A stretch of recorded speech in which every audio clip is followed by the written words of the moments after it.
All right, we're looking into the lunar eclipse in Virgo coming in on the 13th, 14th of March, depending on where you are in the world.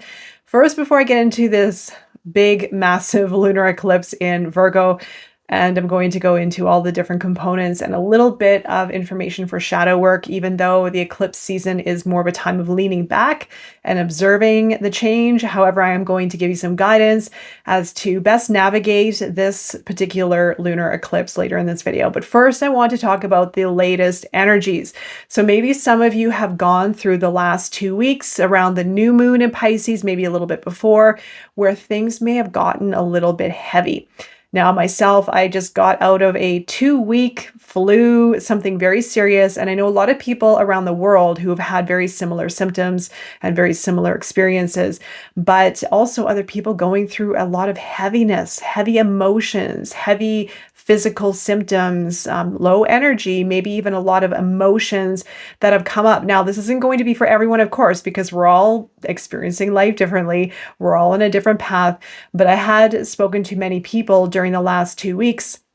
Of course, myself going through quite a serious sickness, but what it brought up afterwards was a lot of emotional turmoil, a lot of emotional purging, a lot of discomfort, a lot of unease, and a lot of my old programming, a lot of my old thoughts and emotions started to surface. And that's also why I wanted to bring it up for this lunar eclipse, because this is going to be part of the equation. So if you are noticing yourself going through something similar, where you are almost feeling like you're going backwards in time, where you're feeling as though you're repeating old patterns, old stories, you're stuck in old emotions, you feel yourself going nowhere, you might feel stuck, which I also uploaded an article on Substack, which I will also record a video here about the stuckness factor and how to navigate it. But that also is a pattern. And this full moon, this lunar eclipse is really going to squeeze us and invite us to look at these patterns. Now, I'm going to break it down in many different segments here. But again, if you have been going through something difficult over the last 2 weeks, it is the perfect time to look within, to sense within and observe what are the thoughts that are surfacing, what are the emotions that are surfacing, is the body responding as a result as well, physical symptoms, pains, aches, headaches, etc. And what is it trying to show you about where you are in your life, what patterns need to be broken? And that is the premise of most of my videos, is how to break these cycles and break these patterns so we can liberate ourselves more, so we can cultivate greater self-awareness, and so that we can free our soul. And that's going to take me into a whole other separate video altogether, but I have contemplated on a lot of information coming up around our soul's journey, this experience on earth. Yes, it is very difficult, but it also is extremely liberating when we access the patterns within our unconscious. Now, so just to reiterate back to the new moon in Pisces and being in Pisces season, Pisces does offer us an ability to access our unconscious, to access what we can't usually see, and that what's really hard to see and what's really hard to understand. When we do this, when we start to exercise the muscle of our unconscious, which many of us have never done before until we start accessing it, then we start to open up the network into the deeper domains of ourself. We start to break the patterns on ourselves. We start to see where we're tripping ourselves up, where we're getting in the way, the thoughts and the words that we say to ourselves or say to the world, the pressure that we put on the external world, the anger and fear that we project outward or that we harbor within ourselves. These all come from our unconscious mind. These are all the patterns and the patterns of, I would say, imprisonment that we have within ourselves that we can unravel from and that we can break free from when we understand how this game works within our mind. We set ourselves free and we continually go through these motions of chipping through these layers, creating greater liberation and greater self-awareness, therefore moving into a greater state of transcendence and self-actualization. And so this is where we are in the zodiac calendar. We are at the stage of maturation. We're at the stage of emotional intelligence where we have evolved somewhat. These all come and go in cycles, of course, but being in Pisces season is where we can drop into that level of maturity within ourselves of what has developed. Where have we grown? How have we grown? Where have we grown into in these certain aspects of ourselves? And how have we become wiser because of some of the more difficult moments, or maybe some of the more empowering and liberating moments that we have experienced. So we're in this duality, this polarization between Virgo and Pisces. We also have the North Node in Pisces, which I'll touch on as well, the South Node in Virgo. When we are moving into a greater state of being, when we are starting to liberate our soul, this is part of what happened over the last 2 weeks, because we are in a thick time, especially with this lunar eclipse, this Pisces Virgo dynamic. We are tested, we are squeezed, we are shown what patterns need to go. What do we need to free ourselves of and liberate ourselves in order to transcend, in order to develop, in order to free ourselves from the imprisonment of our unconscious mind, our patterns, our limitations, our repeating behaviors that we can find ourselves in that we can't necessarily see. And so that's the beauty of Pisces, is it allows us to deepen the relationship with ourself, with our unconscious, with our subconscious, and with our higher self. And so when we do that, we liberate our souls and we also advance our souls. So we're here to grow. We're here to learn. We're here to free ourselves and free humanity from the imprisonment that has been created.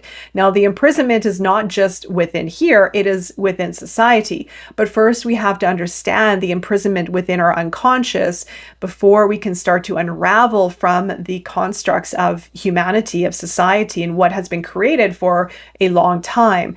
So remember, our outer environment is a complete mirror and is a complete reflection of what's happening within ourselves. And the deeper that we go, then the more we see, the more consciousness we create, and the more we free ourselves, right? And we also free our souls as a byproduct of it, because your soul wants to be all it can be. You are connected with something greater. You are connected with your higher self. You are connected with something far more expansive and far more liberating. The only thing that's getting in the way are these false beliefs, are these unconscious patterns that we typically can't see until we're faced with a difficult time, such as this recent moment.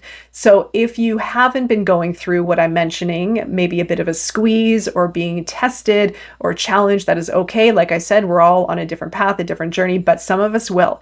Some of us will be going backwards so that we can reassess some of these patterns that we have been living under and go deeper with our practice. And the deeper we go, the more we gain. I know it seems almost like a little bit of a curse being a human and having to experience this, having to go back into old pains and frustrations and fears and anger and stuckness. But it is allowing, that is the greatest, most opportune time to get ahead. I know it seems a bit strange, but that's how it's done. So when we're faced with the most difficult aspects of our being in these moments of the hardest experiences, that is where the greatest change happens. If we go into it, if we start to explore it, if we are very mindful of our mind, Virgo, which I'm going to get to in a moment, being very mindful of the traps that we can fall into, the old thoughts and the ruminations, and holding on to the patterns that have felt familiar. Now, I know I talk about this a lot in my videos, so I'm going to leave a lot of this alone for now, because I don't want to sound like a broken record talking about these patterns over and over and over again. But the reason why I talk about them is because it is essential for our growth. It really is, and it's the deepest practice that you can do. And that's leading into this full moon in Virgo. So we have the duality of the mind versus the heart. Now, Virgo has an amazing ability to be precise, to be detail oriented, to see things that people cannot see. However, Pisces can feel things the way a lot of people can't feel. So we have these polar opposites of ways of functioning and ways of analyzing and ways of creating change, both mutable signs, one through the mind and through assessing and through being logical and diligent, detail-oriented. And the other is actually through feeling. It's through feeling and sensing and letting go of the mind and dropping into understanding what are the messages that are coming in from the senses, from the emotions, from the heart, from interpersonal relationships, and picking up on things that a lot of people can't pick up on. So both Pisces and Virgo have an incredible ability to pick up on things that a lot of people can't pick up on, but one comes from the mind and one comes from the heart and comes from also the alignment with our higher self. So when we are aligned, when we are in union with our higher self, we understand the bigger picture. We understand the broader picture. We understand people and their emotions, and we are more compassionate. We understand people more. We're more forgiving. We're more understanding. And we can let go. Virgo is a bit of the opposite of that. Not that Virgo isn't understanding and isn't compassionate, because Virgo is all about of service and helping others. They're both very giving archetypes. However, Virgo can be locked in the mind, and especially going into the lunar eclipse plus the south node in Virgo, we're going to be really tested with what we're holding on to. What patterns are we used to holding on to? Where are we stuck? Where are we holding ourselves back? Are we trying to be too perfect? Are we trying to be hard, or are we hard on ourselves? Are we critical towards ourselves or towards others and holding on and clinging on to what isn't right and what's wrong, and maybe what we think is right and how things should be based on our own perceptions? So also, I should mention, South Node in Virgo and these patterns can also be reflective of what's happening within our body. So Virgo does have a very significant relationship with our body. Virgo is all about health and improvements and making things better. However, in the shadow side, we can hold on to what we are, the way we're used to seeing things, and not being open-minded to seeing things differently. So we may be stuck in patterns and false beliefs and not paying attention to the unconscious mind, to the aspects within our hidden self, therefore locked in with a certain almost tunnel vision in a way, or a certain viewpoint on ourselves, our routines, without wanting to necessarily budge and be open for looking at things a little bit differently, or even feeling or sensing or learning differently, going deeper within. Also, one of the reasons why I love going into Virgo, Libra, Scorpio, the trio of these lunar cycles, if it's the new moon or the full moon, is because we're also going into the cycle of maturation. We're going into the later portion here of the lunar cycle, or of the zodiac calendar, where we're moving into a state of greater evolution. So right when we hit Libra, that's when we're in the middle. We're in the middle of this halfway point of going into the underworld, right? So when we're in Virgo, under the influence of Virgo, we are in the essence of purity. We're in the essence of the light. When we move to Libra, we're in between the two worlds. Then we move to Scorpio, we're in the dark. So these three aspects here, the full moon, the lunar eclipse in Virgo, is going to tilt us into this for the next 3 full moon cycles. So that's how I'm looking at it. I don't know if other astrologers or anyone else sees it the same, but I want to highlight these 3 in a row for you to do deep inner work if it calls for you, and to break some patterns. So it's going to start here during this massive lunar eclipse, where we may be challenged. We may feel aggravated. We may feel stuck. We may feel like we're lacking certainty or clarity with movement in our life, or even with solutions of how to move forward. And also, some of us could experience serious health issues and run into these deadlocks within our physical self. So think of what you want to change, or how you can look at maybe your situation and life a little bit differently. How can you be more fluid and flexible and open to learn something new, or to gain greater messages maybe from your body? How is your body communicating with you? Now, if we're in a difficult moment in our life, our body naturally is going to say something. So if we are challenged and we're facing maybe a new path in life, or a new relationship, or maybe we're facing conflict or inner turmoil within ourselves, our body naturally is going to say something. Our body naturally is going to communicate through pains and aches and whatnot. So because we also have the South Node in Virgo, the physical aspect is going to be highlighted during the eclipse seasons, but also during this nodal axis shift of the South Node in Virgo. So it is an opportune time to face some of these patterns and really dig deep and connect with the body. Now, when we've gone through trauma in our life, when we've had difficult experiences, which pretty much is all of us, we can tend to disassociate from our body and lose the connection. And I'm talking about the deep sensory connection, where you feel your body, you feel your pain, you understand what your body is communicating with you from the inside. not surface level, or having a pain or having a discomfort or having a disease and then rushing to the hospital or getting a band-aid fix for it or buying some medication or something topical.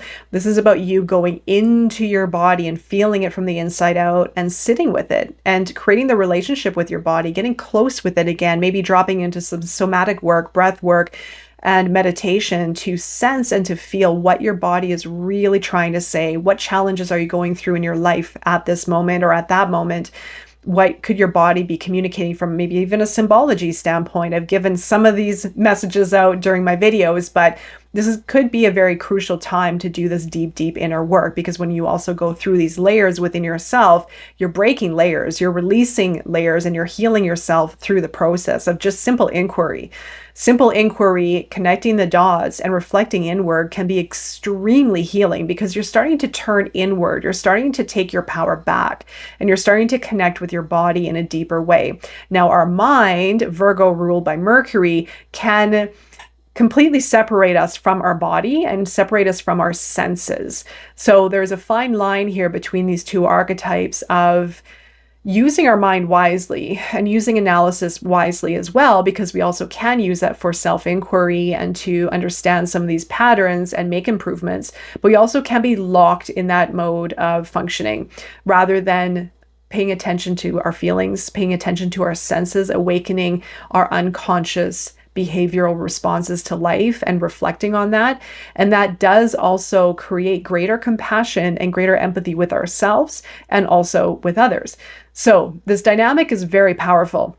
And especially, like I said, the South Node in Virgo being highlighted under this influence of the lunar eclipse is going to be extra powerful. So you can think of this lunar eclipse with the theme of releasing purification and transformation.